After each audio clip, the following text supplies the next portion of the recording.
Yes, guys, how you doing? Welcome back to Football Inc. We've had a couple of days hiatus. Apologies about all that. There's been it's been difficult to sync up with my man here, trying to find our way through the annals of life, and getting us off. Johnny's got a new hoodie on, looking like he's 21. Look at that. What is that? Well, I'll find out in a minute. It looks like an astrology or something pattern there. Guys, I hope you are all happy and healthy, doing the things you love with those you love to do them with. Please do me a favor, smash the like button if you enjoy the content. Hit the subscribe if you haven't already. Hit the notification bell and drop those comments thick and fast. Let us know where you're from, who you support, if you're new around these here parts. If you are new around these here parts, then all you have to do to access the chat is rub the sub. It opens up immediately. Also, if you are interested in walking the wife and you want to listen to us, not her, then you can find us on Spotify and on Apple Pods. Links in the description. Please give us a 5-star rating. Please give us a follow. Johnny, how are you? Well done. Welcome back from Coldplay. How's things? Yeah, Coldplay was immense last night. I felt like I needed Coldplay, an exit from the phone. I went to the box park, turned off my phone and decided I wasn't going to look at any transfers. I wasn't going to look at anything. And if it dropped, it dropped. And I'd come out of that concert, turn on my phone and hallelujah. But like I predicted, nothing happened. Just more links and hijacks. Yes, I saw the rumours that the Johan Lang's SWAT team or elite SWAT team are readying themselves to hijack more clubs deals. That should be interesting. It was brilliant, man. It was absolutely brilliant. But what I did see when I came out was the penalty, the penalties, man. I mean, that made me feel better, honestly. Ruben Amorim. Sorry, just quickly. I've seen some hilarious takes, right?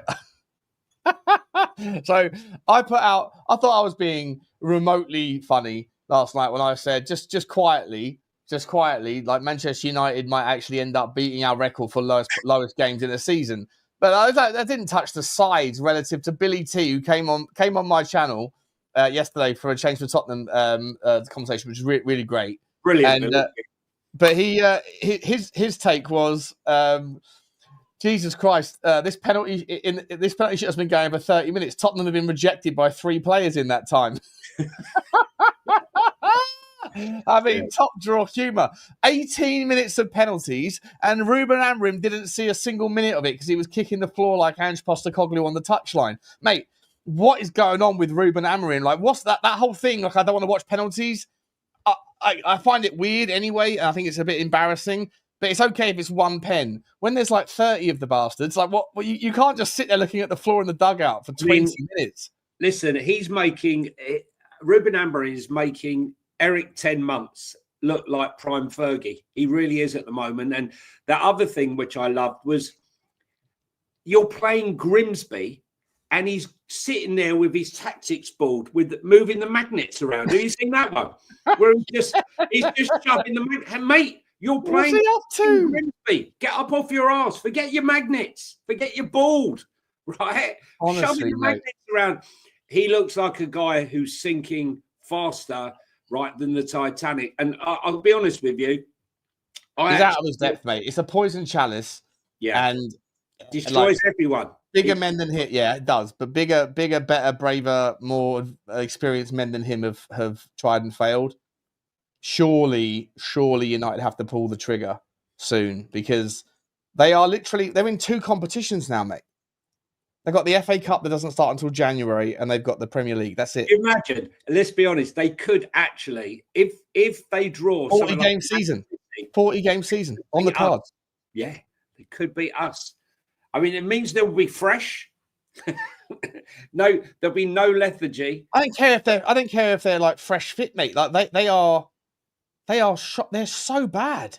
So bad. That advantage. Benjamin Sesko, mate, 85 million quid, Johnny. He looks like he hasn't got a clue.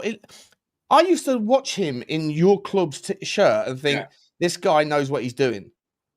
He puts on that United shirt, mate, and he looks like another deer in the headlights. Because listen, when you look at it, I can say this hand on my heart. I actually think if Thomas Frank went there, they would be a different team. Because tactically, or Glasner or whatever, maybe, maybe. Tactically. Now, so I was going to say to you, if I was Man United, you just took the words right out of my mouth, I'd be going for Oliver Glasner. Because tactically, look what he did. He's the guy that could get Højlund, who can't find the net, scoring. Look what he did with Mateta. You need look. The thing is, Ruben Amorim. I put my hand on my heart. Right, I thought he was a very good coach. In fact, when Conte left, he was, I think, my third choice or fourth choice. I don't know what's happened. I mean, is it the coach just gone rogue, or is it the club breaking him? Is Jim Ratcliffe, come in and broken him down? I just can't work it out. I mean, again, they have spent massive money, and this is what we say to all clubs. Fans of all clubs, we ask for them to spend big money. It's not always about spending big money. It's about knowing the right players to bring to your club. You can spend 100 million, 80 million. I mean, listen, Arsenal spent 100 million on Declan Rice, mad money, but he's had a massive effect on the club. Man United has spent 80 million on Anthony, 77 million on Højlund, 70 million on Jadon, 70 million on Jadon Sancho. I mean, they're all in the mud for all of them. So, this is like the third manager that's walked through that time, mate. It's like there's something chaotic about that football club. There's something that's beyond toxic. It's not just about buying the wrong players. It's something about it, mate. That like they have fallen from grace and they can't get back on the ladder. They're playing snakes and ladders, and they've found the snake, and then every time they roll, they seem to land on another snake. It's like it's weird, mate. It's weird how bad they are. I mean, what money? How much? Someone put it in the chat. 225 million, I think it was. Someone said, 225 million pounds spent this summer.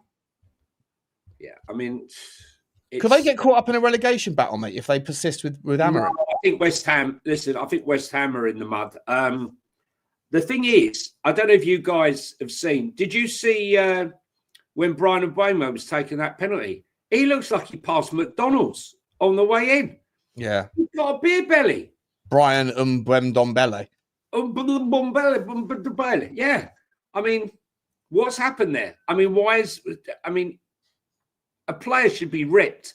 You look at when a player rips off his shirt, this part, the lower core, should be absolutely ripped, right? You shouldn't be seeing any bulging belly. So what's gone on there? Was he feasting during the transfer window, waiting for his move? Or did players just get fat on the land?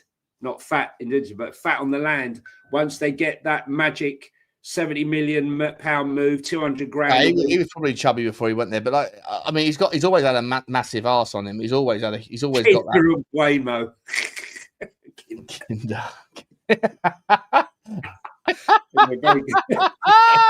That's superb. That's superb. It's the first time I've seen that one. He has got a huge anchor on him, mate. That arse of his is massive, but he's a belly's the issue, mate. It's the belly. The belly. He just looks like he's but he's still fast. He's still got the pace. Yeah. But I don't know, mate. I just feel like I mean, this is not like they were beaten by a championship team. They're beaten by a League Two team, and they played League Two, and Grimsby were the best team by a country mile for 40 minutes. Second half, obviously, United got back into it, but and they were unlucky not to win. But obviously, then you got that £85 million guy who can't put the ball in the back of the net from 3 yards out. How did he miss it? It was 3 yards out in the 93rd minute. I said it at the time. I said you massively overpaid for that. Massively overpaid for that guy. But anyway. I mean, I'll tell you what. Mikel Arteta's probably in Berta's office saying, "I told you. See, I told you. I told you we shouldn't have gone for Sesko. You wanted to go for Sesko. Told you." Yeah, it's absolutely spot on. I mean, listen, look, he might have a lardy ass, but at the end of the day, he should be.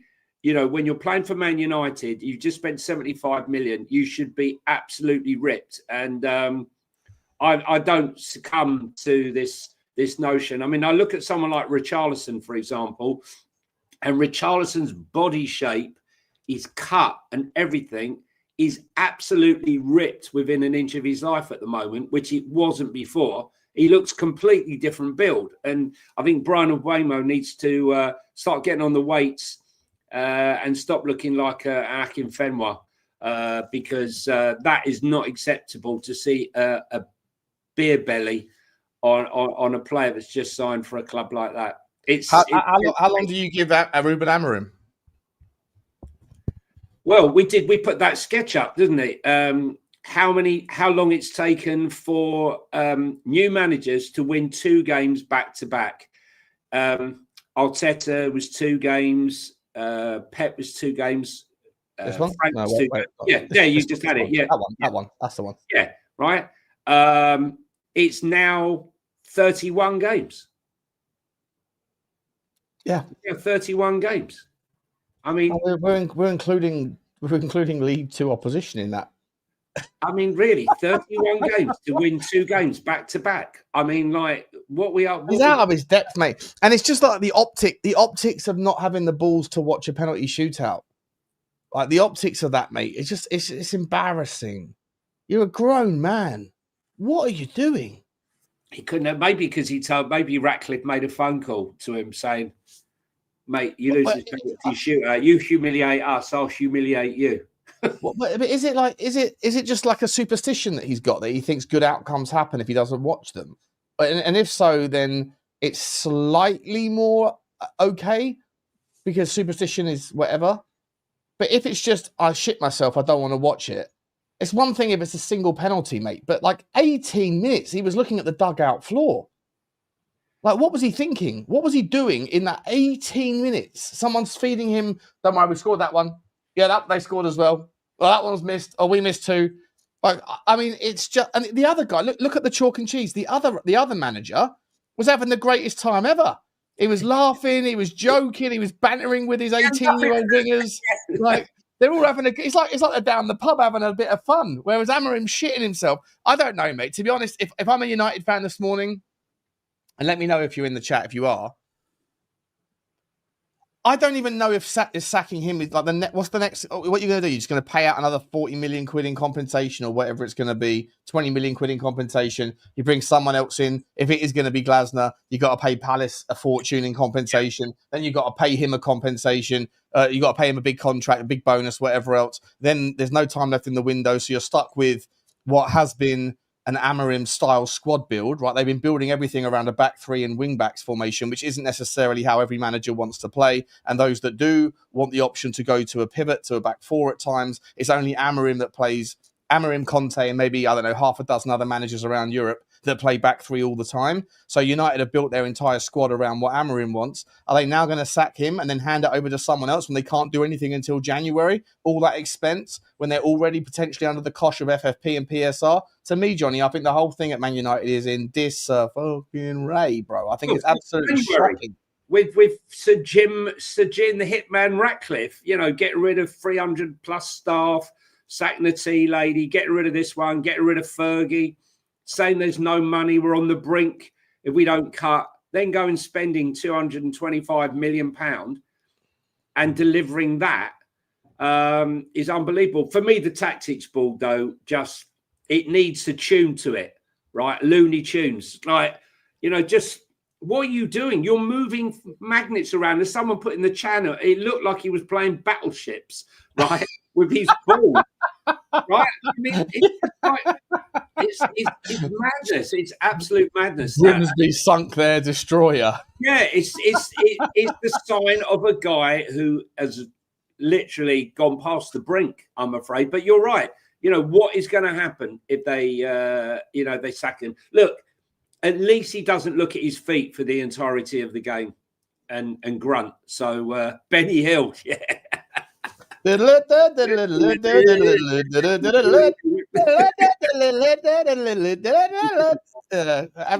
mate. I don't know.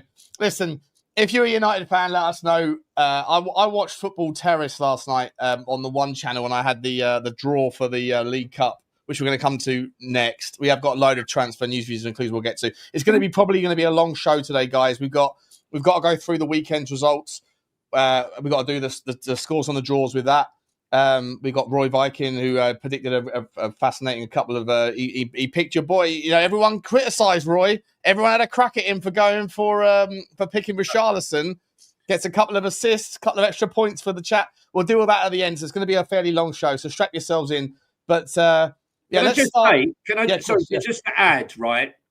I think the big mistake was getting rid of Alex Ferguson, because he got rid of Alex Ferguson because he was on 1.3 million a year in wages, right? But I've got to be honest with you. I think if you'd have had Alex Ferguson around the place, he could have taken Ruben Amorim aside and said, "Look, Ruben, right? This is Man United. This is how you do it, right? This is how to avoid the pitfalls." He could have been the grandfather to Amorim, very much like Sir Matt Busby was to Alex Ferguson. He used to sit about, they used to have meetings, they talk about the club, they talk about the history. And he could have drawn off of that. So I think that the saving of the £1 million when you're spunking fortunes on people's wages and throwing them down the drain was a mistake, because he could have been the guidance for not only Amorim, but maybe Eric 10 months. Anyway, sorry, let's move on. Sorry, buddy. No, that's all right. That's no problem, mate. Look, I think that the Amorim story is going to be the gift that keeps on giving, I think, until he gets sacked, and be interesting. Let's, you know what, we'll come to the League Cup draw in a little while. I want to start with some transfer news included, if that's okay with you, Johnny. Yeah. What I would say that the story out today, first and foremost, before we come to the Tottenham Chelsea hijack thing with Xavi Simons, let's talk about West Ham's movement. So West Ham have had a shocking window, Johnny. They've had a shocking window. Graham Bailey has just reported, as we're literally speaking now, they are closing in on finally getting their replacement for Lucas Paqueta, Mateus Fernandez deal. Agreement is in place, and it looks like personal terms aren't a problem. 38 million euros. That alongside the other player that they just signed, another defensive midfielder from Monaco, whose name escapes me. Akalouch's partner, which they said that they will only sell one of either Akalouche or the guy West Ham have bought. Mangasa, I think his name is. Yeah, so they bought him. So they're saying that they're not they're not going to allow both to go. Yeah. Listen, Magasa's a really good player. 21 years old. I watched him a couple of times last season, and he's a bit of a beast, right? He's physical. He's a bit of a handful. I'm not sure he's like technically great. He's 21 years old, but he can grow into that game. But 18 million euros plus 3 million. I don't know that much about him to kind of get, but what I have seen him, I just think he's a physical. He's like an Amadou Onana type, like just a big bit of a unit, right, and just a bit of a weight. And so I think it would suit West Ham on what they need if they get him, and they get this deal with Mateus Fernandez. Mateus. What's his name? Is it Mateus Fernandez? Mateus Fernandez, isn't it? Yeah, Mateus Fernandez. Then he's the attacking midfielder. Is that a replacement for Lucas Paqueta? Do you think West Ham are sort of bracing themselves for a Paqueta sale? What's your thoughts there? Well, so my thoughts are that he will jump at going. I've seen pictures of him in the Spurs shirt. I told you that. In the last show. I finally found them. Someone sent them to me. I've seen them. Yeah. Right, okay. They do exist. They are true. Yeah. They are true. Everyone was saying Johnny talks shite. No, there's pictures of him in a Spurs shirt. He's also friendly with Richarlison. You do the maths, right? 100% he'd get on in that car and drive to Spurs. And I'd be there driving it for him. The only question here is he would never have been Thomas Frank's first choice, because he's a bit languid. He's not like your Conor Gallagher, aggressive, get stuck in guy. You know, he's your typical old school Brazilian, slow play, dribbling through players. Would I take him? 100%.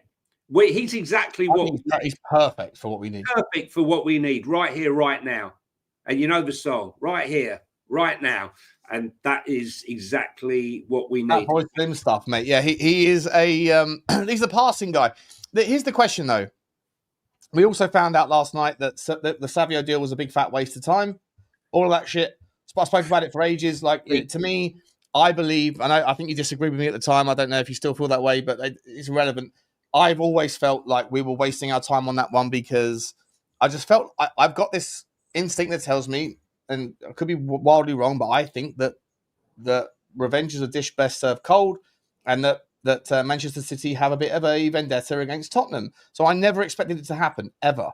If it took if a deal happens very, very quickly and it's moving in the right direction, great, then you can get behind it. But when it was always, as soon as I heard Tottenham City don't want to sell him, listen, if anybody else, including Chelsea or clubs that they have a better relationship with, bid 80 million, 75 million euros for him, he would have gone. Yeah. Right? There's no way he's worth that. City just didn't want to sell him to Tottenham. And I think that maybe you can make the argument that the fact we beat them on Saturday didn't help the situation, but I don't believe any of that. I just think that in the boardroom they went, shall we help? Shall we allow this guy to go to that guy? Are they ganging up? Daniel Levy, right? He has created a bed that he has to lie in. Like it's his previous endeavors, and I'll defend him when I need to, but I'll attack him when I need to. He's created this mess for himself by going into every negotiation and being the poster boy for PSR and being the guy that led the charge against the 115 things against the City. Why are you bothering wasting time trying to deal with a club that basically resent you? Do you think do you honestly think, because I have this conspiracy theory that they had a meeting and they decided, all the chairman, let's teach this guy a lesson or two. That overlap interview with Gary Neville, where he mentioned names without mentioning names, that didn't help him either, right? 100%. And you know, I just think that it's... Gary, just super quick, Gary, I literally just said, it's my opinion. I could be well off the track here. I know my opinion is not fact. I understand that. But my opinion is what I'm going to give on the shows that we're on. Because that's what we're here. That's how content works, bro. I give you my opinion. I'm not dressing up as fact. It's just my instinct tells me that there is a vendetta via certain clubs. We just think that it might be. And listen, let me tell you, Sean and I are both in agreement that we think that Ademola Lookman is a better fit for Spurs right here, right now. He can play 100%. On the left. He can play on the right if you get injury to Kudos, and he can play as a false nine.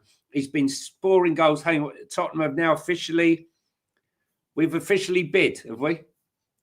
Spurs official bid. Yeah. I'm just getting it up now. Just getting it up. 1 second. Let me get Platty. All in. 70 million euros. All in. Who for? Here we go. Simmons. Wow. Simmons. Wow. Woo. Love to see that. Lang and his team. It doesn't mean anything, does it? No, of course it doesn't. Listen, we'll expedite the conversation, and we'll come back to Savio, mate. Exclusive. Tottenham have now officially submitted an offer for RB Leipzig. It's already close to the offer that RB are expecting 70 million euros all in. Why is it close to the offer? Just go above the offer. Just go above the offer. You know why, Johnny? Because at the same time, Chelsea are very close to doing the Nicholas Jackson thing. Correct. Right? As soon as Jackson's done, and if Nkunku gets done at the same time, they then have, because both of those players, like Hincapié, but right now Chelsea can't do Simons, whatever his name is. They can't do it, and they can't do Garnacho because of the UEFA A-list thing, right? They can't do it because of the A-list thing. Last year, that when they sold João Felix to Al Nassr, that doesn't count in rebalancing their transfer imbalance for UEFA methods. Noni Madueke did help, but Felix didn't. In order to get him and in order to get Garnacho or anybody else, they need to sell 2-3 players that are from that A list from last year's league, and that is Nico Jackson. Yeah. And they wanted to sell Jackson to Villa, but Villa have got exactly the same problem, and that's why Villa are trying to sell Amadou Onana, but there's no bid there yet. So now they're moving. So Jackson's going to Germany, right? Is it Bayern Munich he's gone to? Yeah, he's going to Bayern Munich, but it will be a loan, a £10 million loan, which is the amount they need to add to the sale of Nkunku to get the right money. That's why they're paying 10 million now.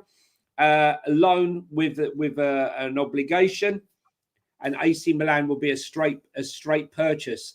Therefore, they get the money. I'd like to know, with these two sales, does that take Chelsea over 250, 300 million in sales?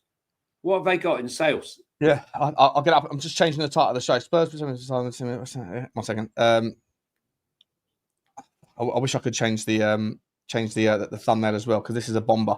But do you think, mate? Do you think that it makes a blind bit of difference if the player doesn't want to come? Or are we just going to get little broed again? Not just by Arsenal twice, but by Chelsea now as well. Well, let's be honest, right? In his comments, he says he only wants Chelsea.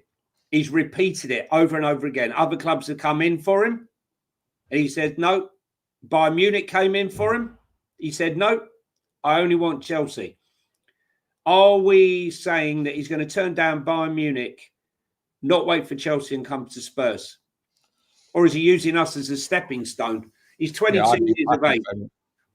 Stepping stone, isn't it? I think so. Because he ain't going to stay at my club, RB Leipzig, because we're in the mud. We've sold all our players. We lost 6-0. And, we're not seem to be buying anyone. We're awash with cash. But unfortunately not awash with players right now. It doesn't even look like Harvey Elliott's going. Look, if you have Lookman or Simmons, you're going to go for Xavi Simmons, obviously, right? If we don't get him and we get Lookman, I'll be equally happy. I'll be honest with you. But if we bring in Simmons and Paqueta, that rescues the window. No two ways about it, in my opinion. Simmons... Yeah, listen, Simmons, for what it's worth, mate, like Simmons is not dissimilar of Eze. He really isn't. Like, we spoke about this months and months and months ago. There's the unknown of he's a bit lightweight, and he's a better passer. He's a better passer than Eze, in my opinion. Yeah. And but he's not as strong, not as physical, doesn't have the same sort of output.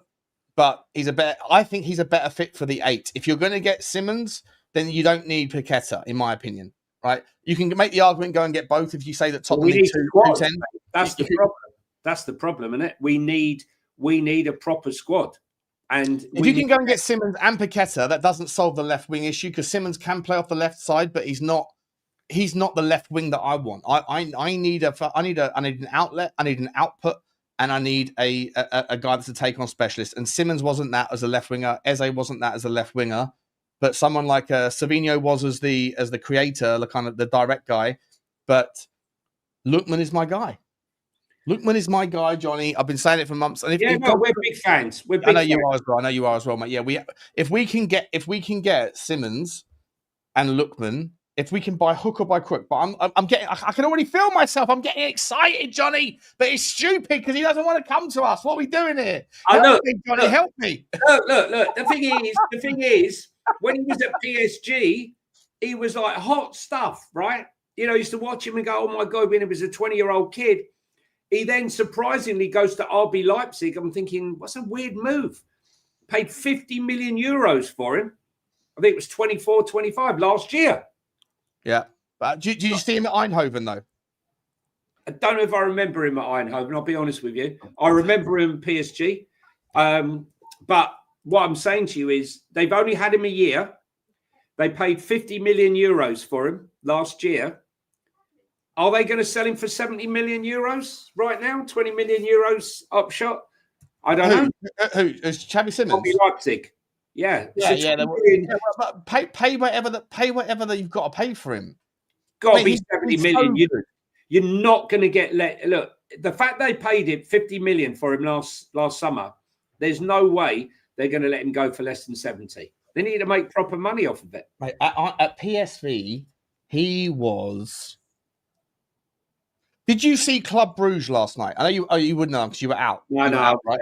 Yeah, Well, but I watched the highlights because unfortunately, while I lived in Scotland, I became friend with a Rangers player, Glasgow Rangers player, and he took me to the games, and I went to see them all. Gaza back in the day, or when Rangers had a proper team. So I watched the Club Brugge game until half time, and then I turned on the United game once I realised that Bruges were just like smashing through Rangers. That's without our guy. Yeah, that's without Jashari, 100%, right? Club Brugge were. I don't even want to say this out loud. Well, I'll say it out loud. I'm happy to say it out loud. I don't want to draw Club Brugge away in the Champions League. I don't want them because they are unbelievably technical and so phenomenal to watch. And the reason I mention them is because people dismiss the quality of certain leagues and certain players. If you watch Xavi Simons when he was at Eindhoven, he was calling the shots and being the tempo master, which is usually reserved for the 6, like the deep line playmaker. Yeah. He was doing that in the 10 or off the left for Eindhoven a couple of years ago. And Bruges, it felt like that watching them last night. They smashed Rangers apart last night to the point where I was sitting there. I actually put it on a text message in a WhatsApp group. I was like, if I'm not sure how drunk I am, but there's like an argument where that I would take 4 of the Bruges players into Tottenham right now because I think that they are that good. They are that good that you could, under Thomas Frank, you could indulge them and get them into better players. But for me, Xavi, if you could get Xavi Simons, Johnny, and put him under the Thomas Frank Cochrane system, if he was to put a little bit of weight on, like figure out the kind of the stress of the Premier League. If you could get him, I'm getting excited. I don't know what I'm doing here, Johnny. I'm talking about this like I think it's possible. Listen, it's not fucking possible. What am I doing? What am I doing, Johnny? Listen. We have to dream. Dreams are there to be dreamt and then crushed. All Spurs dreams are crushed. But look, the thing is, for me, you know, he can play left wing, he can play right wing, and he can play through the middle, right? And, you know, that flexibility offers us plenty for what we need. But I do think that we need Paqueta and him. You take both of them, would you? 100%, because I've again... Well, as well as a Lookman, or would you be okay if it was just those two? I'll take all 3. I'll tell you why. Yeah. Because you cannot... We got a situation right now with our defence. Are we really expecting... Mickey van der Ven and Coutinho Romero to play every game? No, right? They can't play Champions League, then play Liverpool, then play in Champions League, then play. So what's going to happen? Look at the drop-off. Danso, Ben Davis, and maybe Dragusin, right? I'm sorry, you know. How do you feel about the... sorry for all of you that are not Tottenham fans. This is just because the news is broken. What I'm saying is depth. Depth is very, very... How do you feel about the idea of loaning Vescovic right now, Johnny? Because I've had a massive Barney this morning with Sava and. We'll come on to our other clubs because we got news on both your club, We're going to go for a walk, shall we? We'll go for a walk. We'll go for a quick walk. Let's go for a walk. We'll go for a quick walk. Listen, this particular walk today is going to be insane, guys. There's 1,100 people here right now. Please do insane numbers. Love it. Please do smash the like button, smash the subscribe. If you are watching and you're not subscribed, all you got to do is hit the subscribe and you'll either get access immediately or just press the refresh button and then you'll get access to the chat. Let us know what we're talking about. Let us know what your thoughts are on what we're talking about. And we're going to go right now to our other club. It's that time once again. It's time to check in. We're going round the world to all our second teams.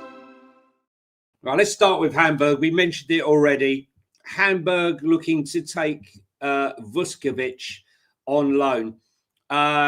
This one is one that's sort of divided opinion. Look, personally, I think the guy who played in the very league we've just been speaking about, the Belgium league, against the likes of Club Brugge and the likes, who has absolutely shone, scored more goals and assists than any defender of his age group in the whole of Europe. Who came and played, okay, it was a friendly game, but looked outstanding is going out on loan. And they said, well, he needs to go out on loan because he's not going to get any minutes. Well, Sean and I beg to differ because what we believe is, like what we just said before, there's going to be Carabao Cup games, FA Cup games. There's going to be injuries. And yes, he's not going to start every game. That's for sure. But with a threadbare back line, he will definitely be getting minutes. So he's not good enough now to play for Spurs, but he's good enough to go to Hamburg and play in the Bundesliga week in and week out. In the league. What are we saying? Mate? It's not a farmers league, is it? Johnny, let's just play a thought experiment. In 4 hours' time, we're going to find out who we've got in the Champions League. Yeah. If we get Real Madrid away, or Bayern Munich away, or PSG away, is it implausible to think that Thomas Frank's going to want to employ the same tactic as what he did in the Super Cup? Back five. Yeah. Okay. So if you lose Van der Ven to an injury, let's just go back quickly to the bench that we had that day in the Super Cup. Yeah. Who was on the bench? Junior fucking Byfield. 16. Shout out to him. He's going to be a monster, but he's 16 years old, right? Not ready. And Ben Davies. Can Ben Davies play on the right side if Romero's injured? No. Right. So in a world where Romero or Kevin Danso gets injured, how can we play a back five if we let Vescovic go on loan? I don't know. And which is why I said to you at the beginning of the window, I was informed that Spurs' number one priority was a right wing. And this before the injuries, obviously, guys, a right winger and a centre back. We still haven't signed the centre back. We should have been doing Hincapié. Hincapié should have been done. Just like Eze should have been done. Hincapié should have been done. Boom, bang, done, finished. And it's a bit of a joke. It's a bit of a joke. Let's move on to our other my club. Yeah, you're going to love this one. Jamie Vardy is considering an offer from Serie A side Cremonese, right? He's a number of options. Could you imagine? I can't believe it. Jamie Vardy at Cremonese. Vardy is a free agent after his contract Leicester expired at the end of the season. The project at newly promoted Cremonese does, however, appeal to him, and he feels their underdog story fits with his own values. Vardy will assess his options with the family before deciding on his next club. I mean, that would be funny. That would be quite funny. I mean, and Cremonese, their second games this week, second games tomorrow? Yeah, so we won, in case you don't know, guys who are visiting for the first time, Sean and I, we to play spin the wheel, and where that wheel lands, that's the club that we have to support for the season in the Italian league, the Spanish league, the German league, blah, blah, blah. So I got Cremonese, Sean got Roma, Sean also got Elche. Now, Elche have just signed Inaki Pena, right? The Barcelona goalkeeper. Good player. Good goalkeeper. A good goalkeeper. Elche are here to stay, mate, right? They're making moves. They got a 1-1 draw, I think, last late goal. Atletico Madrid, mate. Elche till I die, mate. I can't wait to see what they're doing. We're going to meet them in next season's Champions League, bro. That's what we're going to do. Tottenham are going to go to Elche on tour, and I'm going to be torn about who it is I got to support. So, you know? My Elche shirt, your Elche shirt hasn't arrived yet, has it? I got it in the other room. I'm going to put we'll it have out. to start wearing the shirts soon, Sean. Yeah, we're gonna have a new sponsor on the channel, by the way, guys. It's going to be a little bit, just a good fit, shall we say? A 4XL for a guy who weighs about 15 stone. Lovely little sponsor that's coming, and we've got a nice little discount voucher for you, or whatever you want to call it, a code. But guys, let's Johnny. Is there any more news from? No. That's the end of our other club section, guys. If you're here for the first time, I know there's a lot of you here for the first time. Please hit the subscribe button. Doesn't cost anything. Helps the channel grow. We're at practically nearly 5,000. Help us get to 5,000 in just 3 months. Incredible. Lots of plans for this channel. Great fun. Couldn't do it without you. But hit that subscribe and like button, guys. Yeah, 100%. Listen, we're going to come back to the Xabi Simons story because that's obviously going to be developing very, very soon. We'll come back to it towards the end of the show. Johnny, on top of that, though, Chelsea are not letting Nicholas Jackson, this is from Matt Law in the last couple of minutes, Chelsea are not letting Jackson leave until the Alexander Isak saga is settled. There's still a belief Isak's future could spark late interest in Jackson from Newcastle. Oh, I wonder why. I wonder why, because why do you think, guys? Let's Sean and I explain it to you. Because It's all about the PSR. It's all about the FFP. It's all about the loopholes. It's all about the money. so here's the link, guys. For those of you who don't know, that Chelsea need to make FFP and PSR. But Newcastle are owned by the Saudi PIF fund. And Chelsea, who are owned by Clear Lake Capital, one of their biggest investors is Saudi PIF. Hence the reason of them holding off so they can manipulate the deal to the Saudis up at Newcastle rather than sending him to Bayern Munich, where there's no way of manipulating anything. This way, it suits all parties completely. They can structure the deal that suits Newcastle and suits Chelsea. And that is the reason why they're holding off. But is them holding off on the Jackson sale, because Bayern Munich are in there waiting, but Bayern Munich are not part of the back scratching society in the Premier League, right? They're not part of that. They're a 50+1 outfit, right? So they have their members to think about. They have their fans to think about. The German system is a 50+1, apart from two clubs, Leverkusen and I think it's Berlin. I think it's the Berlin's the other one that's not. But everybody else has to participate in 50+1 membership legalities, if you like. So do you think, mate, that the Nicholas Jackson Isak story, that gives Tottenham a bit of a bigger chance there to get yeah, because it's a diversion, isn't it? Look, the question is, right, you need to get Johan Lang, once he's hijacked him, he needs to get him in his room, get him in a room, tie him to a chair, call Marinakis, get him down and say to him, look, I'm going to make you an offer you can't refuse. Sign here, son. 6+1. You know it makes sense. Yes, Mr. Marinakis. I fucking love. I love it as deadline day approaches, mate. The madness is filling in. Just quickly, not that we're taking this down the Tottenham path again, but Sheffield United have signed ex-Tottenham player Japhet Tanganga from Moore on a 3-year deal. Good move for Japhet Tanganga, no? Yeah, I mean, listen, big move, £1.5 million. Spurs must be due about eight grand out of that. It's not gonna... Apparently, Alexander Isak and Newcastle United have had secret meetings in the last 48 hours regarding the future. As far as I'm aware, mate, Alexander Isak has maintained his stance. I'm never playing for you again. Well, they've turned up at his house. The advanced party, probably offering him all the gold that he can eat, a nice place in Saudi Arabia, we'll fill it up with this, that, and the other, back exit deals that, no one can find. He's not interested.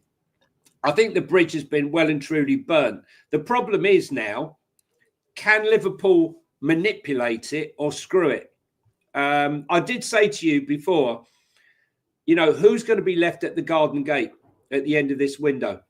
Will it be Visser, who's kicked off and still doesn't have a club?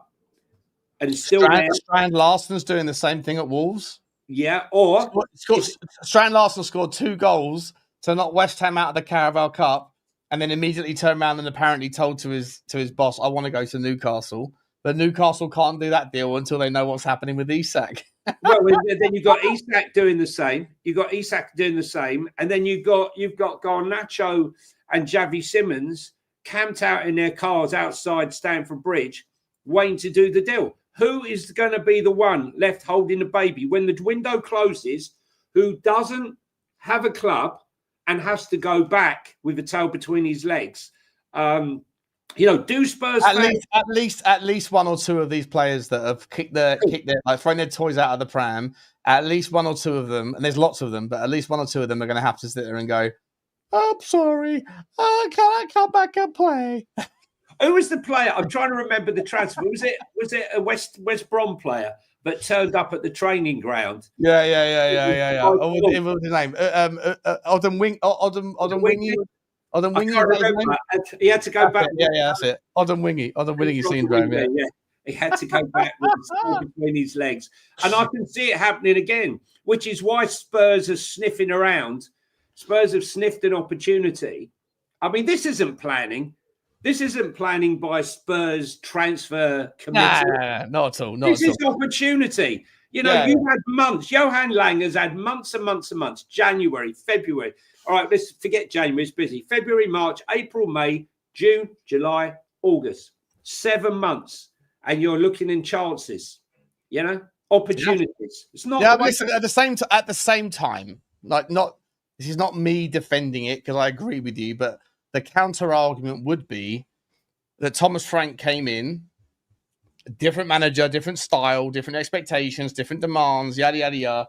And he came out and said, I'm going to close my window in a minute because I can hear someone, the gardener. He came out and said, basically if you're inferring, reading between the lines, what I've been offered, not the club's employees don't understand what I want, and I don't understand them yet. It's going to take time. So I think that there's an element to think that hopefully the windows will get better, but this window is the first window under Thomas Frank, and that therefore there's going to be a bit of a teething problem process, that will hopefully figure itself out. But that doesn't excuse any of the other shit that's going on around the game, mate. I've never seen the amount of debauchery that's on display from certain players this summer with regards to their relationship with their employment contracts. It's like they think that none of that matters. This kind of like player power's gone insane to new levels of madness this summer. Can you imagine that in the workplace? I'm not doing my work. I'm not doing my work until you give me what I want. All right. Sling your hook. It just wouldn't work. Talking about Newcastle, while we're on Newcastle, Bayer Leverkusen have come in for Sven Botman as a replacement should the Pierre and Hincapié deal goes through. Personally, I hope it absolutely collapses because I just can't see it. I just don't want to see another one going through. But Sven Botman, can they afford to lose him? I don't know.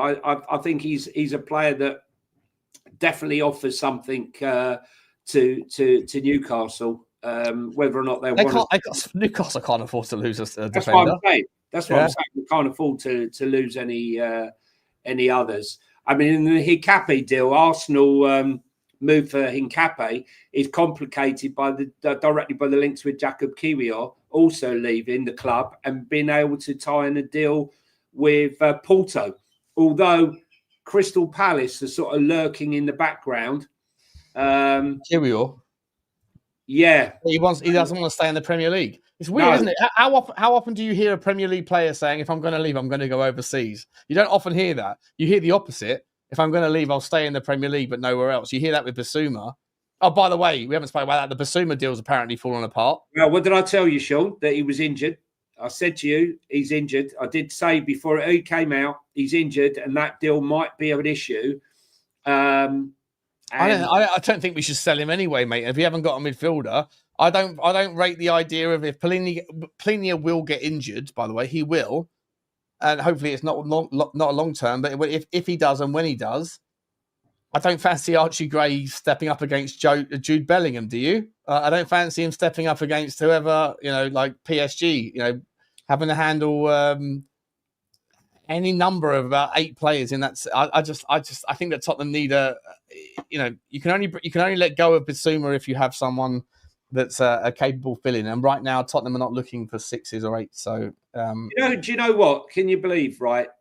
I mean, as if Chelsea aren't linked with enough players, they're also eyeing. Now they heard that there's a chance that Morgan Rogers might be released with their mates down at Aston Villa. Just to understand there, Aston Villa's owner, Egyptian owner, is very close with the Saudis.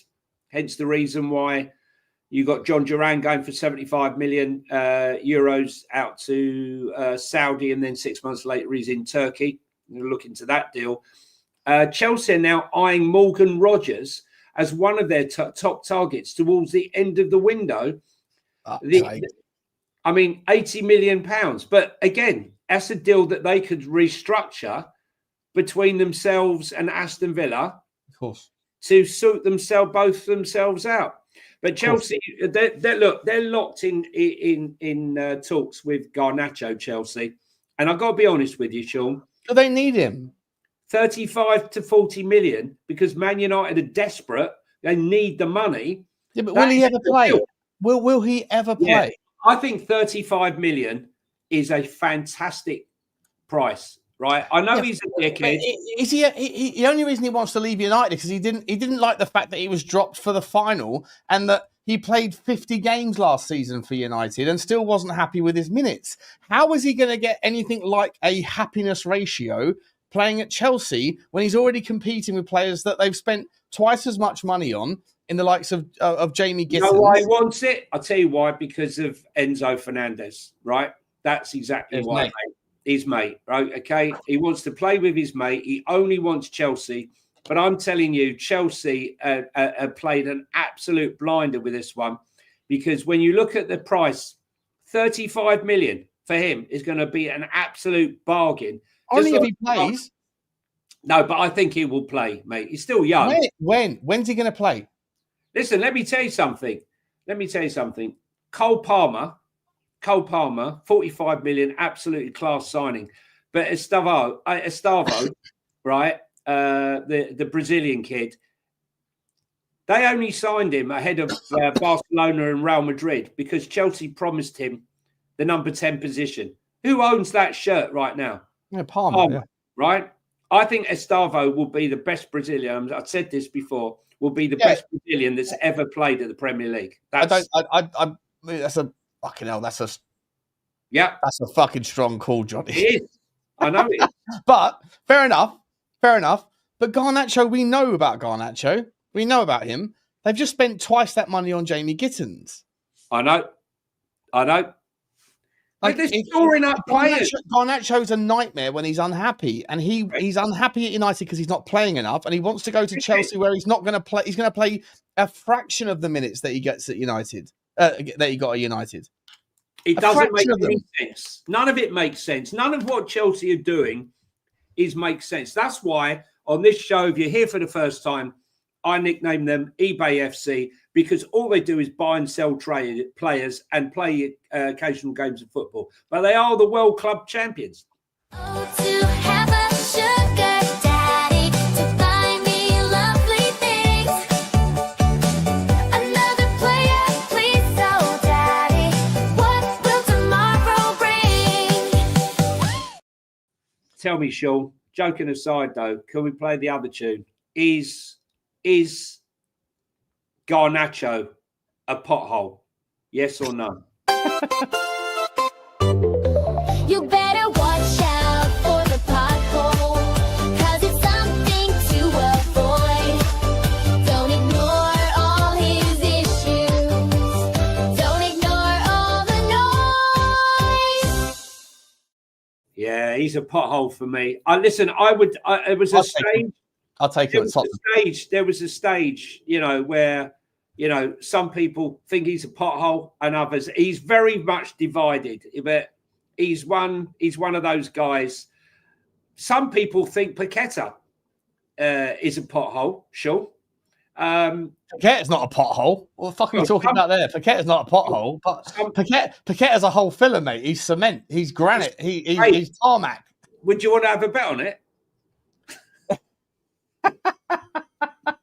Just quickly, Spurs, according to Ben Jacobs, Spurs advancing with Xavi Simons. Advancing. Hey, is that better than edging? We're edging. We're considering. We're monitoring. We are advancing. Mate, I love edging. Try and clarify his future. As reported yesterday, Simons has been given priority to Chelsea all summer after agreeing terms, but the clubs are yet to agree a fee. He is also open to Spurs. There's more. Hang on. Leipzig authorised travel to London, knowing Simmons wants an EPL move. Asking price is 65 million euros plus. Let me just quickly go back. What did Plettenberg say we bet? Hang on. Hang on. Pletty goal. Plettenberg. Plettenberg said, oh, there's also a dot there. Luka Vuskovic to Hamburg, deal done. So he's done. He's gone. He's Fuck's gone. sake. We'll All watch that one with interest. Yeah, well, certainly my club. Where's the one about him? Here we go. We are a 70 million euro all in. Yeah, 65 million is what they want. We've offered 70. We're actually paying over the odds, Johnny. Well, 65 plus the add-ons. So they'll go right. 70 million all We're paying in. what they want. We've gone in with the first bid that's around the number that they want. Hopefully, Tottenham Hotspur are actually, I mean, they're leaving it fucking late. They are leaving it very, very, very late. Listen, Johnny, let me just quickly, mate, let me get your take on that one, mate, and then we've got some super chats to get to. What, on Xavi Simmons? Yeah, do you think it's Jacob's saying the same thing? He's come to London. He's going to speak with Chelsea. Is it going to be one of those the stories that happened before with who was the geezer who went to Chelsea who left our training ground to go to get a cab to them? Willian. Yeah. Bring him in under handcuffs. Lock all the windows. Make sure you don't let him out of your sight. Call security. Make sure that if he tries to get out, he's pushed back in. Look.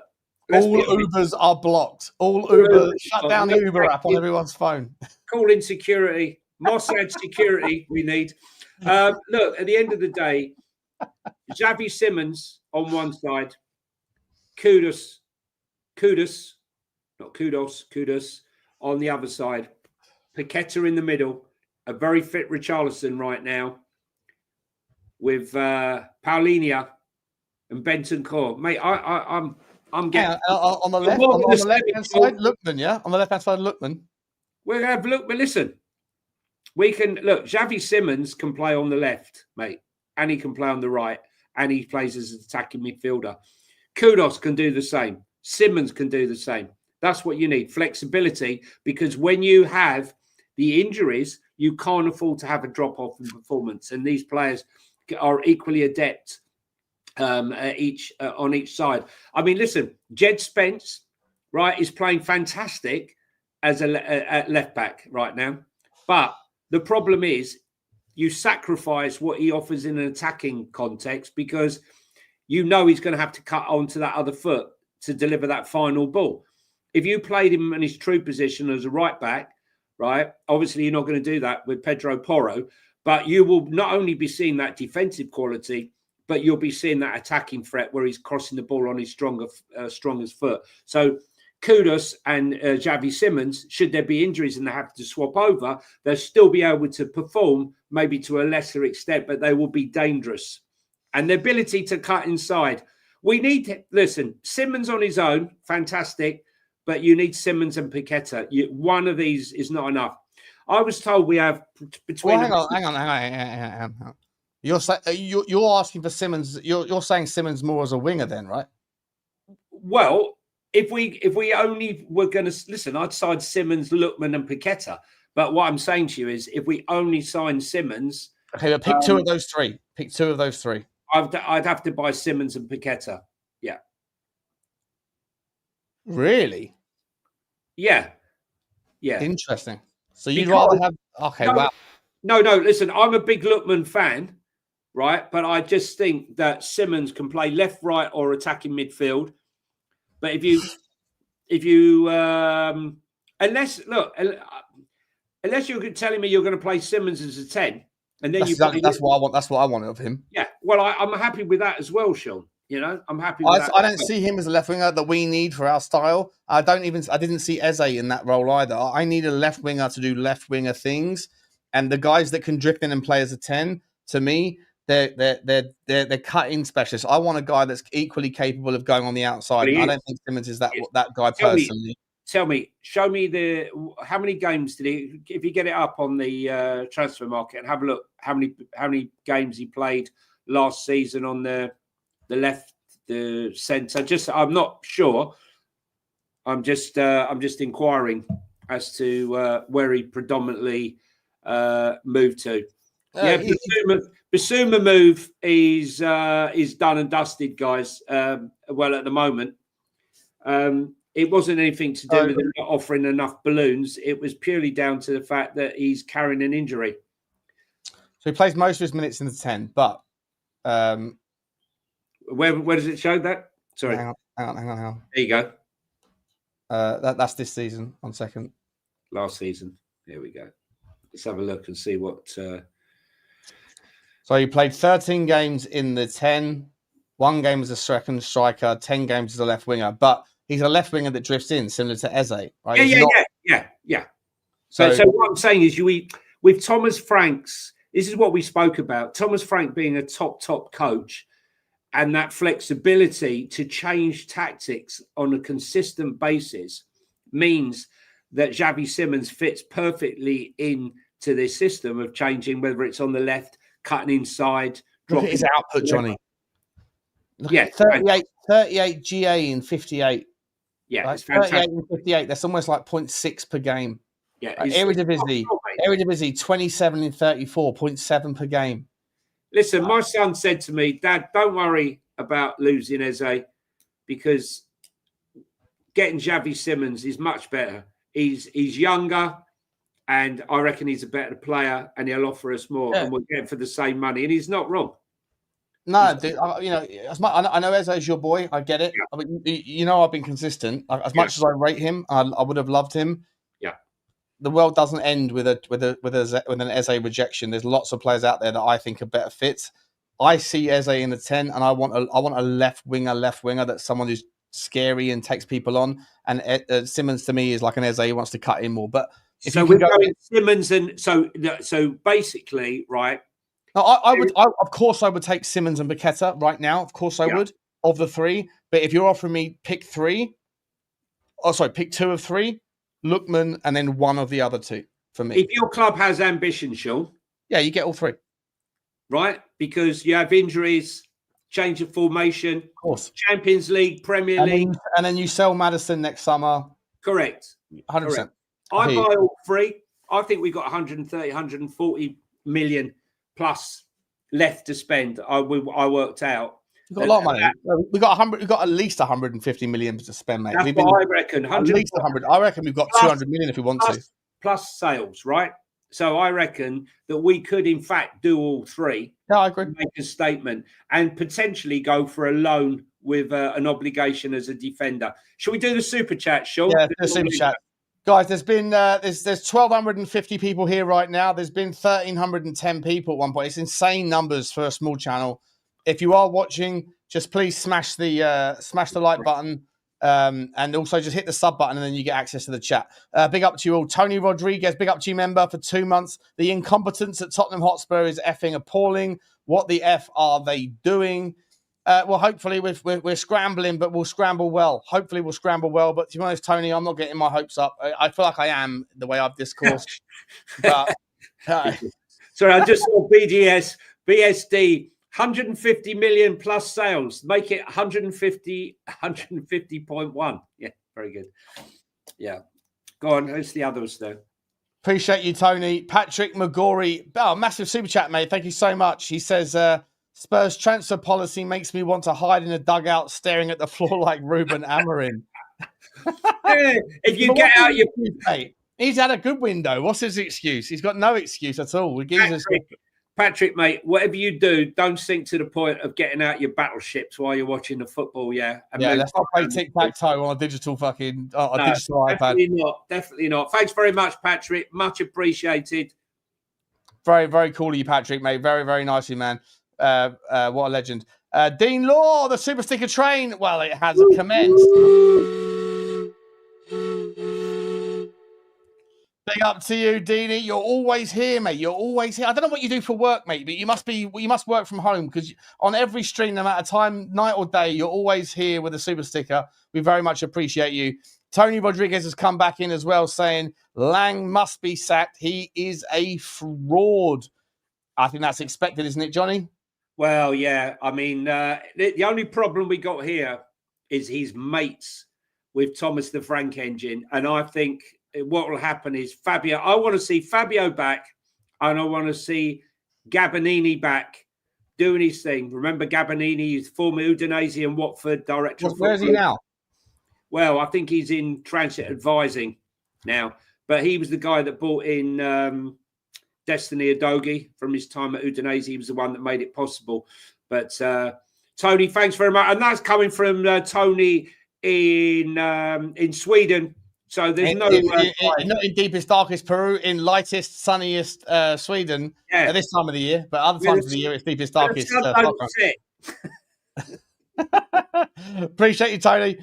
Blaine Devlin, look at you, mate. You're always here, always so supportive, buddy. We love you to pieces, mate. Blaine Devlin, he was the first member on the Predicciones, which we're going to come to in a little while. We have to do the roundup of last week's predictions, and then tomorrow we're going to do next week's predictions. If there is anyone, by the way, that's a member of the show, and one of you 10 that have just been gifted a membership by Blaine, and by the way, say thank you to the man, then reach out to me or Johnny on Twitter or through this channel if you want to come on the show tomorrow and do a prediction session. We need to get another member of the show. Thank you very much, Blaine. You're an absolute legend. And Mark has also come in with a super sticker. Choo-choo to you, Mark. Choo-choo to you, mate. Thank you very much indeed.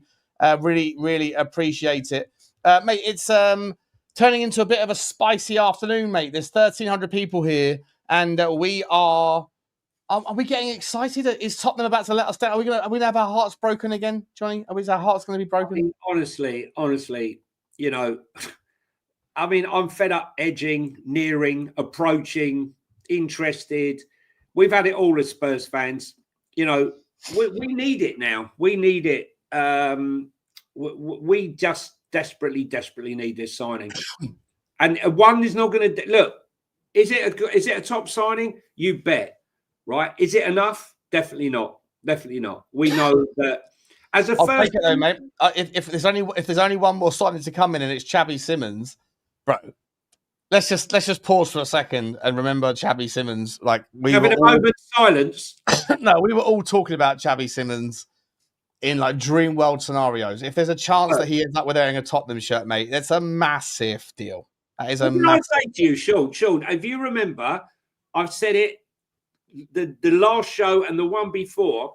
I believe that one of Garnacho and Xavi Simons will not get done by Chelsea. Can we pounce? And we thought that maybe of either of the two deals that could be done, maybe it was Garnacho, because would you forgive and forget the Eze debacle if you got Simons? I know Eze's your boy, but is Simons an okay replacement?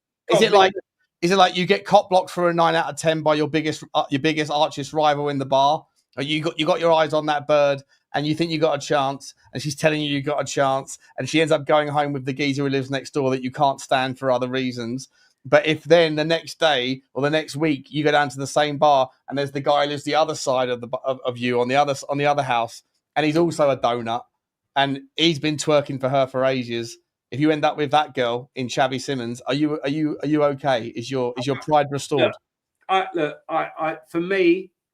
For me, I've got to put it aside.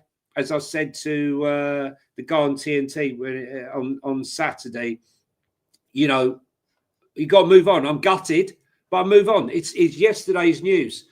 As you know, my mate's his agent, and like the thing is, my son's girlfriend's an Arsenal fan. She goes, I'm getting an Eze shirt. I said, well, you can get an Eze shirt, but you will not be allowed inside my house.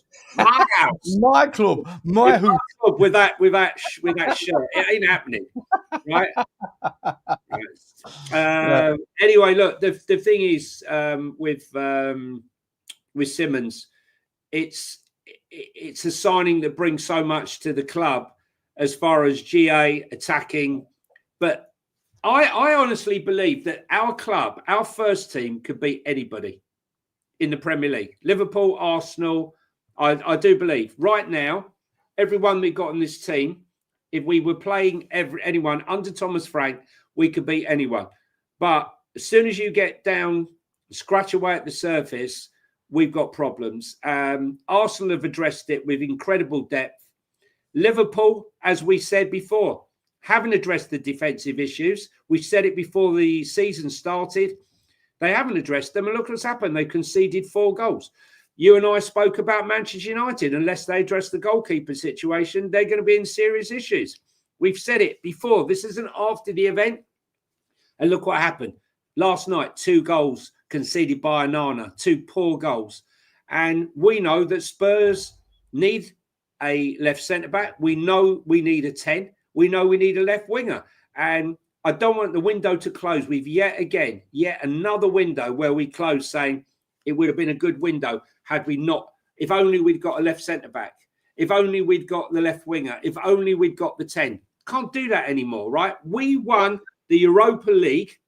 Man United look like the team that won the tournament, not Spurs. They look like the team that are in the Champions League with the amount of money. Do they now? I mean, financially, what they spent. Not how they They played. look fucking terrible, mate. 40 games in a season, the new record low. You couldn't get much worse than 2023-24 Tottenham, but like the United look like they're going to trump it. Mate, listen, we're going for 1 hour and 10 minutes. Guys, listen, in the next 20 minutes, we're now going to pivot to some prediction results. Oh, yeah. Latest news, guys. Latest news. This typical Spurs news. We had it for a minute. Fabrication Romano says Spurs haven't bid for Simmons. Who's in the mud? For fuck's sake. What are we doing here? Really? Let's have a look. Life as a Spurs fan. No, that's not what he's saying. Hang on. That must be someone else. Hang on. He's saying he put out something 50 minutes ago as well. They're all coming out. They're all jumping on it. Xavi Simons has arrived in London with his camp in order to clarify future moves soon, authorised by Leipzig. Tottenham are in club-to-club talks with Leipzig. Official contact made today. Chelsea remain in talks with Leipzig, and they had already on player side since July. So Tottenham have gone to the club first, but they haven't got the deal done with the player. Johnny making Chelsea have gone to the player first, but they haven't gone to the club. What am I making up, Debas? Could you mind telling me? I was just reading it, what it said in the chat. You understand what chat is? Yeah. No, yeah, exactly. Just for what it's worth, there's other people. Hang on. There's a Rudy. Can you see it on my screen? Is the screen up? Yeah, Florence Plettenberg says Spurs have bid. There's also others as well. Right. But here we go. I'm getting retweeted in this one. Tottenham have made first inquiries for Xavi Simons last week from Rudy Galletti. Once they realised the deal with Chelsea was far from sealed, Spurs decided to step strongly into the race. That's a new one. Strongly. Hijack. We're strongly stepping into the race. Now pushing, not edging, not climaxing. Hijacking. That's pretty aggressive. Hijacking. Concrete moves to get ahead of the competition. It's going to be a fun last few days, mate. It's going to be a fun last few days. Look, we will bring this all to your attention. But Johnny, because we've been going for an hour and 10, hour and 20, and 15, and there's 1,300 people here, I guess it's time we should probably review the games of the week, shall we? Yeah, let's do that. Okay. It's time for... Who's gonna win this weekend? Gotta predict the scores. Gotta be Nostradamus, picking wins, losses and draws. Who's gonna win this weekend? Gotta predict the scores. Gotta be Nostradamus, picking wins, losses and draws. Hey. All right, so let's just a quick reminder. Last week's scores were as follows. Sean got 11. No, Sean got, hang on, 5, 6, 7, 8, 9, 11. Sean got 11 points. Johnny was on 8 points, and the chat was on 10 points. 10 points, yeah. I'm ahead by a point. We had Roy Vixen from Norway who came on and did your predictions for the chat. And Sean, you want to do those? We'll discuss each group each game as we come on. Yeah, I've got the predictions up there. So West Ham versus Chelsea. I predicted. Well, we all predicted the same. We all predicted 3-0 to Chelsea. Nobody predicted a player from those games, so we all get 1 point apiece for the correct scoreline. Quick 30 seconds, Johnny, on the game, mate. I mean, West Ham are in serious mess. I mean, it could have been 6, could have been 7. They started well enough, funny enough, but I think they're going to need Harry Potter. How about Graham Potter for them to get out of the mud? Chelsea are a serious team this season. The only thing is maybe they might need a defender. I know they didn't concede against West Ham, but with Levi Colwell going down, I think they might need to address that. I'm surprised they didn't try and hijack the Hincape deal, if I'm brutally honest, but they didn't. West Ham are really, really going to struggle this season, even with the signings they're making now. I think it might be a little too late for them. Chelsea, though, on the march. Yeah, 100%. Chelsea look absolutely sensational. By the way, I can't find in front of me, Johnny, if you can you just quickly check whether or not, whilst I'm doing this, whether or not Semenyo got any assists, or whether Gyökeres got any assists. Okay, I know how many Gyökeres did. Gyökeres got 2 goals, mate. Gyökeres got 2 goals, so you get 6 points for that. Did he get any assists though? I will check. Go on, you carry on with that, and I'll come back. And Semenyo, I didn't think he didn't score, but I'm not sure if he got an assist or otherwise. But anyway, the second game was Manchester City versus Tottenham. That obviously finished 2-0. Tottenham fans, we were absolutely insane. It was so good. Johnny and I went both 2-2, and Roy for the chat. The chat went to 2-1 to the City. So 0 points for all of the results, 0 points for the correct score, and there was nobody in either of those games that were part of the Player of the Week.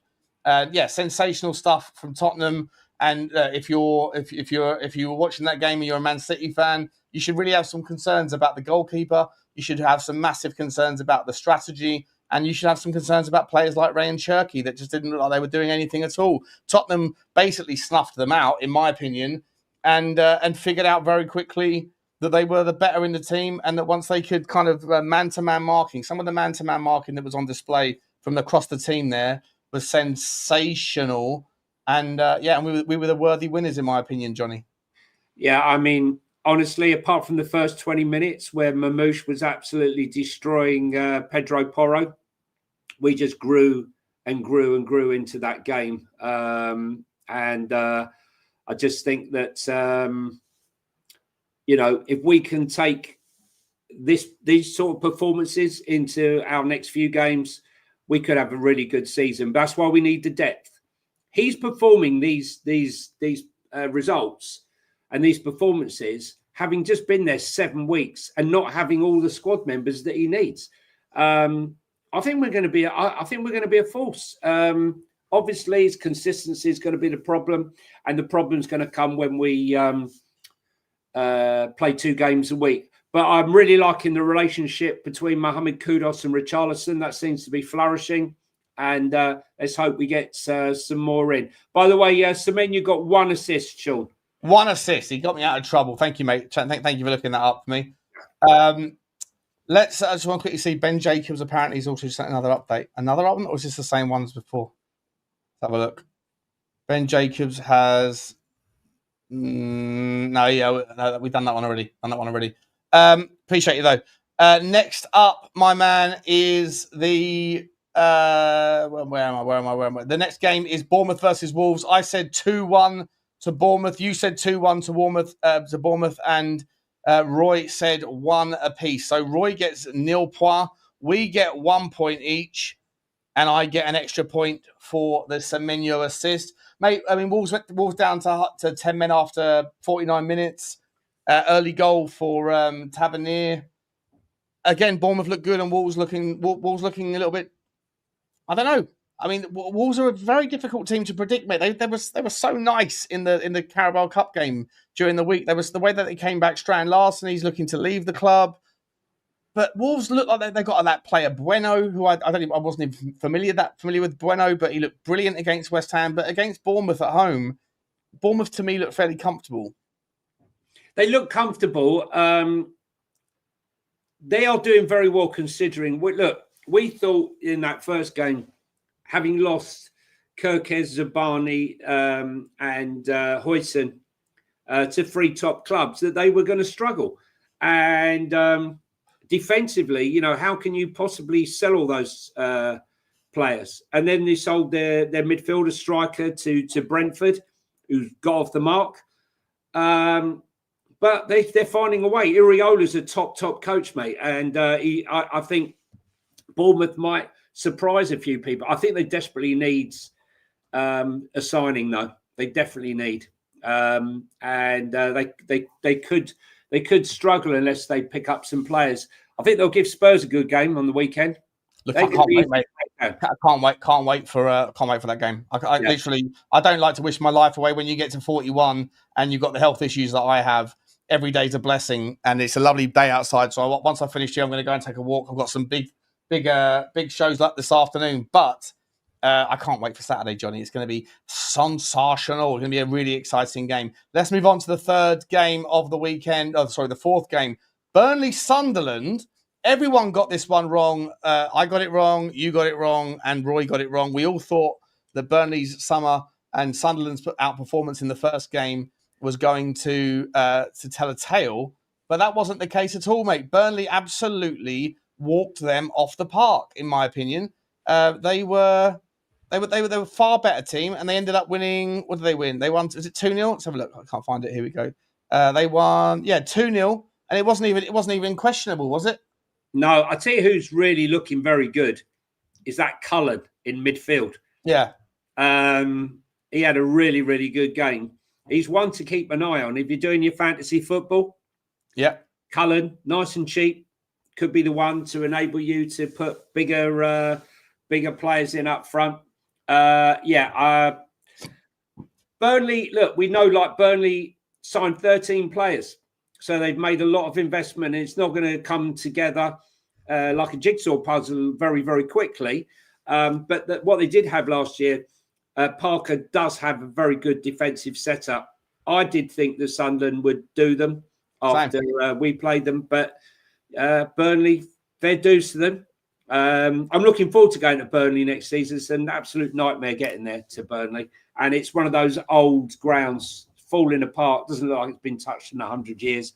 It's always nice. It's always nice to go and experience a game of football in a place where you can't see the game that you pay to watch, right? Because of the stand, like the posts in the way and stuff. You know, but it's a pole in the way, and we're not talking about those poles, mate. We're talking about What's the other one? So we all predicted the Sunderland win. We're all wrong. We were all wrong on this one as well. Brentford versus Villa. I said 0-2 to Villa. You said 2-1 to Villa. And Roy predicted 3-0 to Villa. As it turned out, ex-Bournemouth player, new Brentford attacker, Ouattara gets the winner, mate. What a debut for him. I think it was his debut. 1-0 victory. I didn't see this game, so I don't know what happened in it. Did you catch it at all? Get any sort of... I got the highlights, but listen, Villa would have been thinking, we can do this. Look, Andrews has had not a bad start. Everyone was predicting, you and I thought Brentford could be well in the mud. This is not playing. They've lost Mbuemo. They've lost their 4 points from 6. Very impressive. Yeah, right?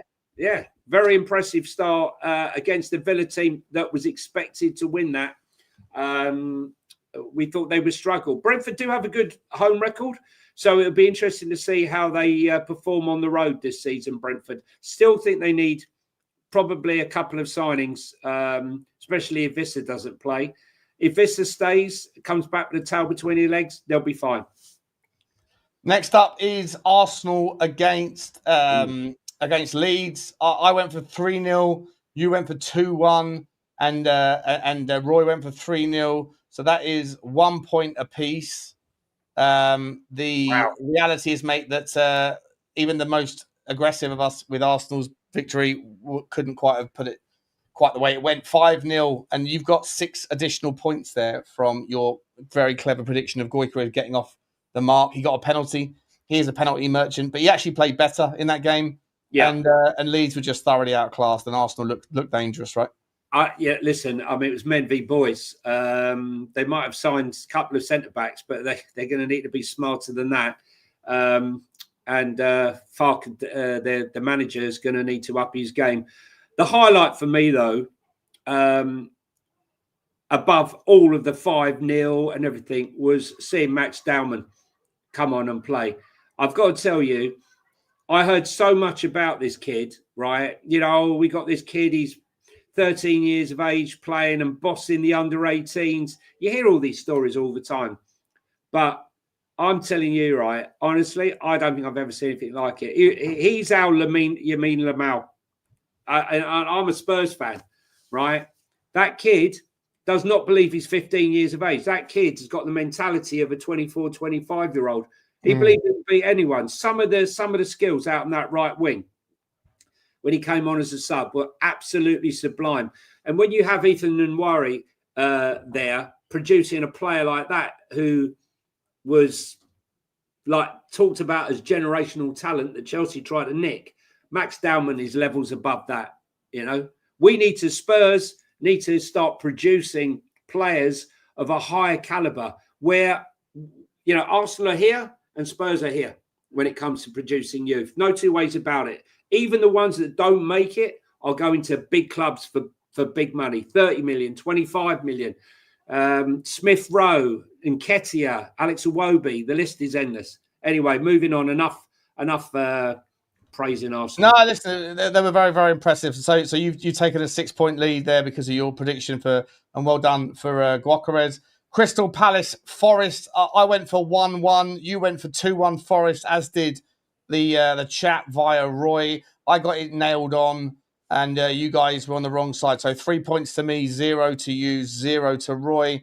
Look, I mean, I thought both teams were fairly competitive in the game, but I actually thought Palace were very impressive. I think Forest were hanging on towards the end. Thought Forest started better, probably worthy of their point, but then as the game went on, I thought Palace came back into it and were almost unlucky not to take the points in that game, mate. And a really tough battle at Selhurst Park.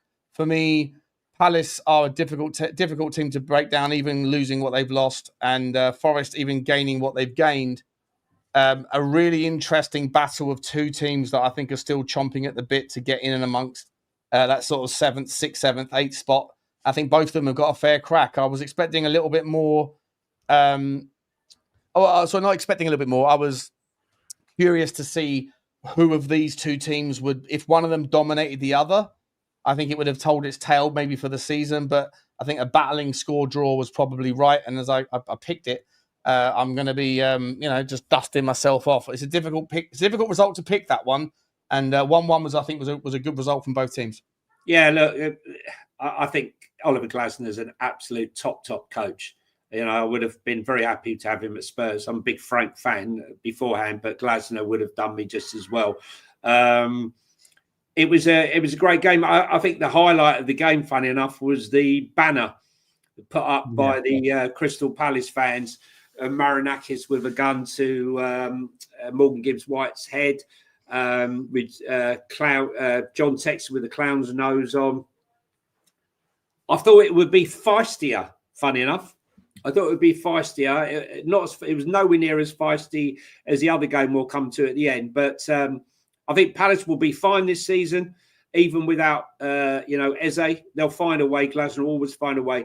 And Forest are signing everybody. So they're going to be very okay. So yeah, 100%. 100%. Two good teams, though. Two very good teams. Yeah. And a really interesting match to watch. Everton-Brighton, I went for 1-1. You went for 1-0 Brighton, and Roy in the chat went for 2-1 Brighton. It ended up being 2-0 Everton. So we got nil point for all three of us there. We really messed up. But this one, mate, for me was the tale of a re-emerging Everton super talent in Jack Grealish. I thought he was the difference. His ability to get on that left-hand side I think was it 2 assists he got, or at least he got 1 assist. But 2 assists, I think. Both assists, was it? Yeah, 100%. He looked like a man reborn to me, and it's great to see. Great to see. Yeah, for me, first game at the stadium in the Premier League. So good up Everton. With David Moyes complaining, he's got no defenders. So if he can keep a clean sheet with no defenders, good luck.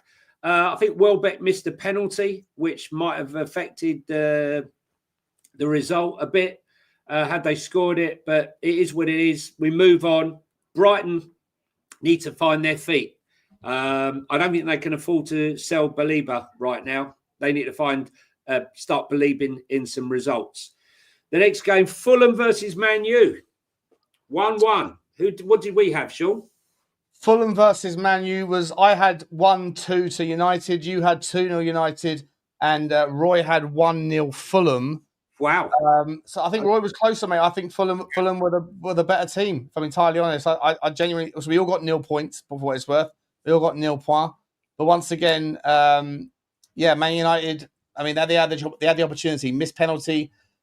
Bruno just getting ruffled by the referee, fucking idiot, and giving away a gilt-edged chance to take the points. And Man United currently sit in 16th place again. I think it is in the league, or 15th. 1 point. Sorry, 0 point from. 1 point from 6. I thought Fulham were pretty good, mate.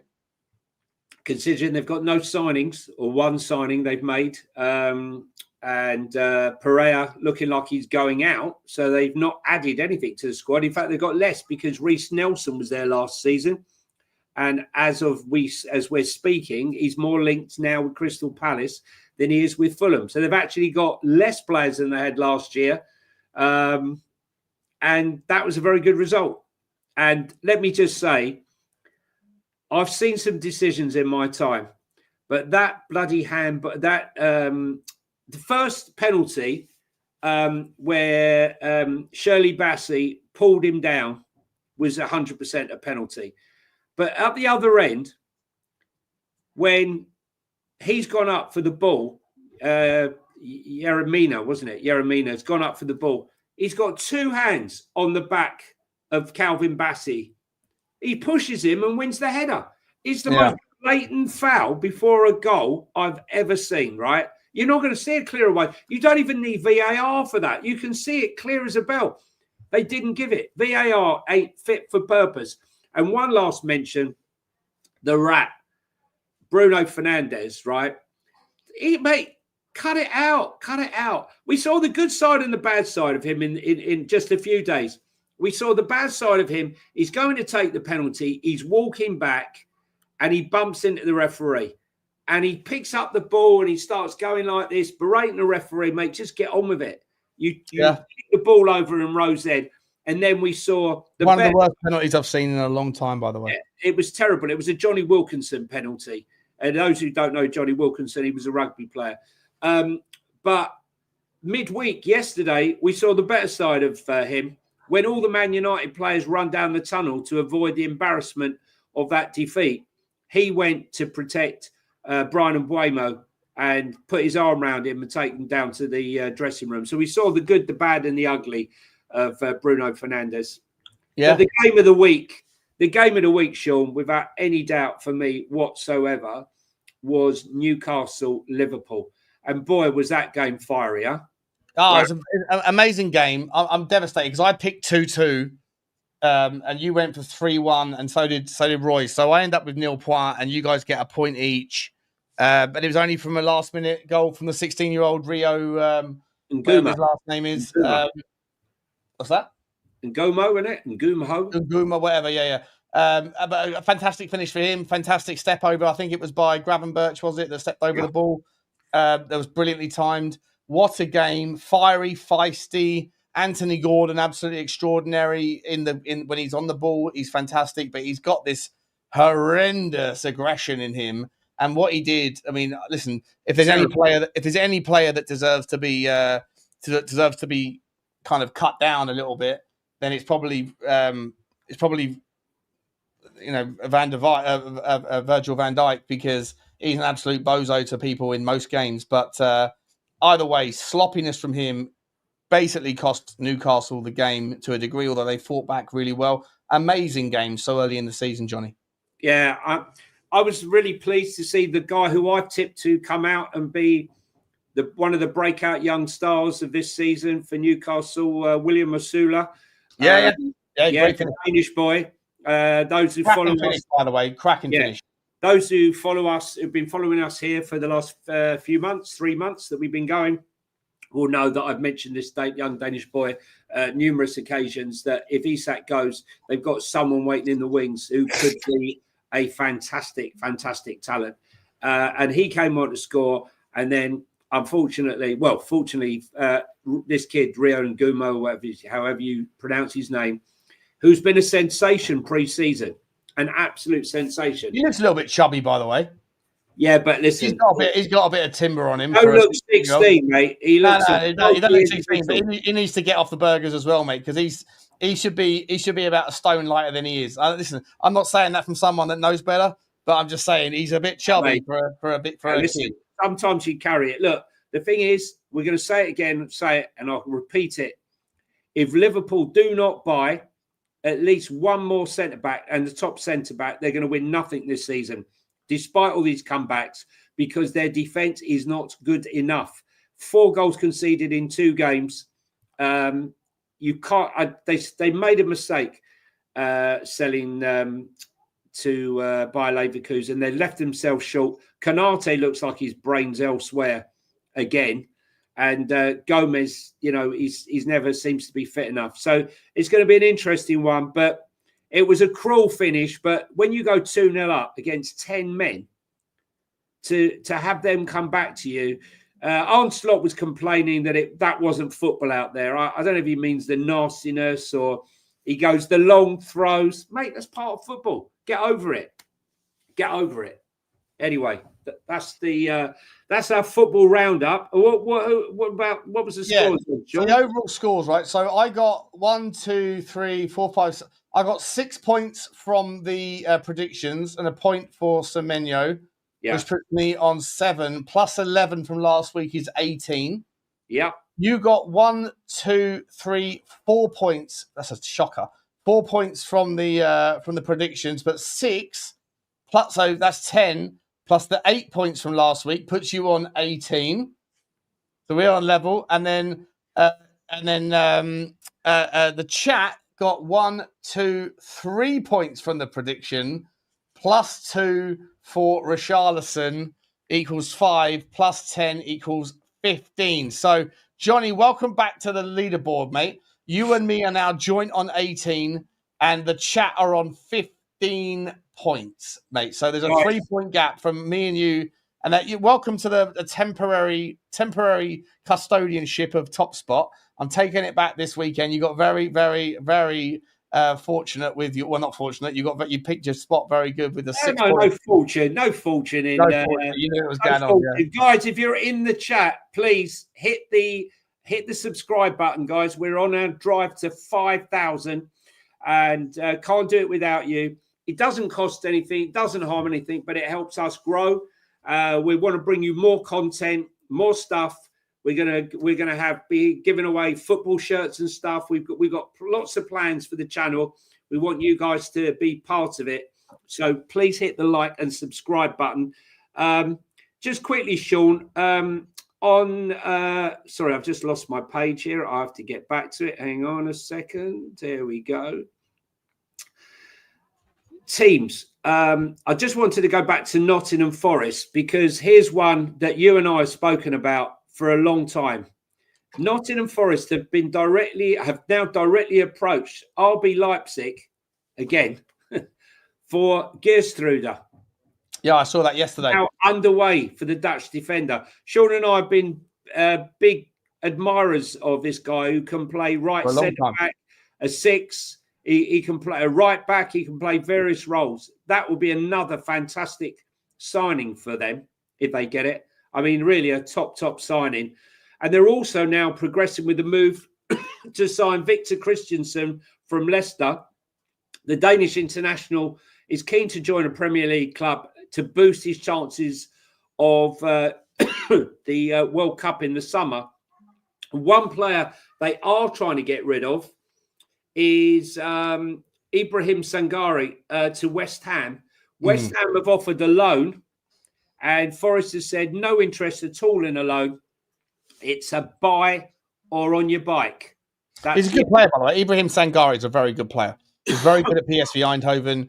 He hasn't really smashed it in the Premier League at Forest, but he is a good player. But I'm not sure if West Ham need him now. That they have, they look like they signed that guy from Monaco. They need depth.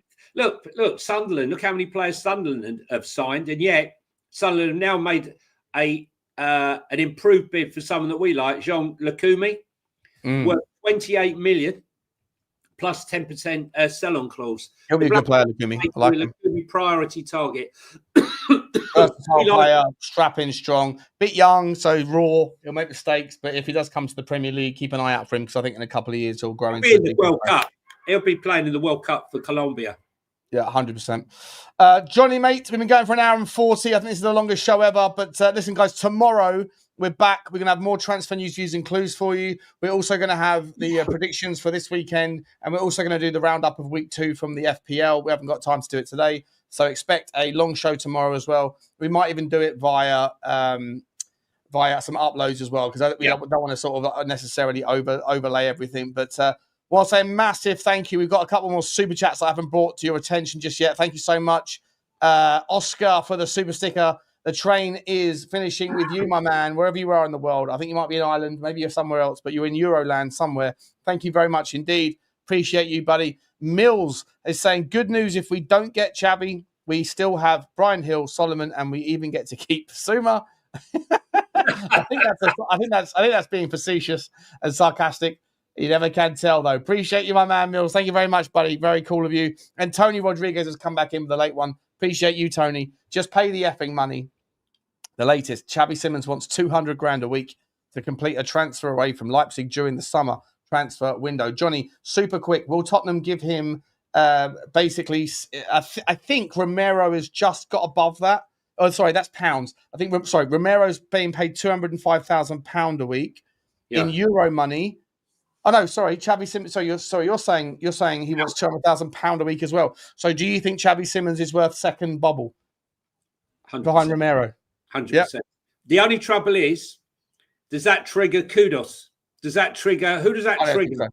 No, I don't think it does. A lot of people have it in their contract. Yeah, but I think we spoke about this before. I think that might have been the case when we had Harry Kane. It certainly would have been the case when we had Sonny. Right. But I don't think it's the case now. So look, we have cut our wage bill massively with Harry Kane with Harry Kane going. Okay, we were 42%. That's with no Europe and no events like 6-8 events. We're now going to have 32 events. We've now got the Champions League. Yeah, we can afford it. We've got rid of Sonny's wage. Okay. We can more than afford the 200 grand. Go and pay the money, deliver the goods. It's time for the talking to stop and the action to begin. Because otherwise, it's all going to implode on us. You've got to back Thomas Frank. Now's the time. Yeah. We've seen, look what he's done with limited resources. He's having us playing. No Spurs fan this season can sit there and say, oh, I know what Thomas Frank's going to do on the weekend. He's going to play this, this, and this. And he hasn't. Unpredictability is the second best ability. Guys, thanks very much, guys. Thanks very much. Hit the like button, guys. Hit the subscribe button. As we say, we're on the way to 5,000. Doesn't hurt. And thanks very much for your support. We'll see you tomorrow. And it's goodbye from me.